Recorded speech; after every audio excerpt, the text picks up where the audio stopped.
Social media කියන්නේ තාමත් කාලේ කන තැනක් කියලාද ඔයගොල්ලෝ හිතාගෙන ඉන්නේ. එහෙනම් ඒ මතය වැරදි. සෝෂල් මීඩියා හරියට පුළුවන් කියන්නේ ඔයාට ඔයාගේ කාමරේ ඉඳලම මේ මුළු ලෝකයක් දිනන්න පුළුවන් අවස්ථාව උදා කරගන්න පුළුවන්.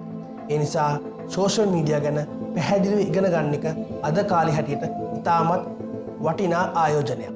සෝෂල් මීඩියා කිව්වම අනිවාර්යයෙන්ම අපිට කතා කරන්න වෙනවා Facebook, Instagram, TikTok සහ YouTube වගේ platforms ගැන. ඇත්තටම මම අර මුලින් කිව්වා වගේ ගොඩාක් වෙලාවට අපි කරන්නේ තව කවුරු හරි දාන content එකක් මේ pages වලට එහෙම නැත්නම් මේ social media වලට ගිහිල්ලා අපි බල ගොඩක් වෙලාවට අපේ කාලය නාස්ති කරගන්නේ. දැනටමත් clientsලත් එක්ක වැඩ කරන නිසා ඒගොල්ලන්ට තියෙන ලොකුම ගැටලුවක් තමයි කොහොමද ඒගොල්ලන්ගේ page එකේ තියෙන like followers වැඩි කරගන්න කියලා. ඉතින් මේ like followers වැඩි කරගන්නවත් එක්ක එයාලට ඕන වෙනවා එයාලගේ product එක ගැන Facebook ads run කරන්න. ඉතින් ඇත්තටම අද කාලේ Facebook ads විතරක් run කරලා අපිට survive වෙන්න බෑ. ඉතින් අපිට අර මම කිව්වා වගේ මේ platforms හතරම පාවිච්චි කරන ගමන් අපිට Google ads උත් run කරන්න වෙනවා. මම මේ platforms ගැන දන්න දේවල් අනිවාර්යයෙන්ම ඔයාලට මේ page එක තුලින් share කරන්නම්.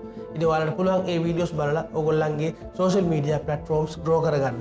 ඒ වගේම යාළුවන්ටත් මගේ video share කරලා ඒගොල්ලන්ගේ pages උත් සහ ඒගොල්ලන්ගේ social media platforms උත් grow කරගන්න ඔයාලට උදව් කරන්න පුළුවන්. ඉතින් අදම මගේ page එකට ඇවිල්ලා like කරලා follow කරලා තියාගන්න ඔයාලට ගොඩාක් තාක්ෂණික දේවල් ඉගෙන ගන්න පුළුවන්. ඒ විතරක් නෙවෙයි අද කාලේ අපිට නැතිවම බැරි දෙයක් තමයි AI කියන එක.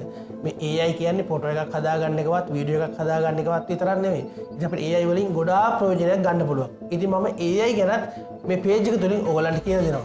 social media platforms ගැන විතරක් නෙවෙයි එදිනෙදා පරිගණකේ පාවිච්චි කරද්දී ඔයගලන්ට මතුවෙන ගැටලු පිළිබඳවත් මම මේ page එක තුලින් සාකච්ඡා කරනවා. ඉතින් අනිවාර්යයෙන්ම මගේ page එකත් එක්ක රැඳිලා ඉන්න.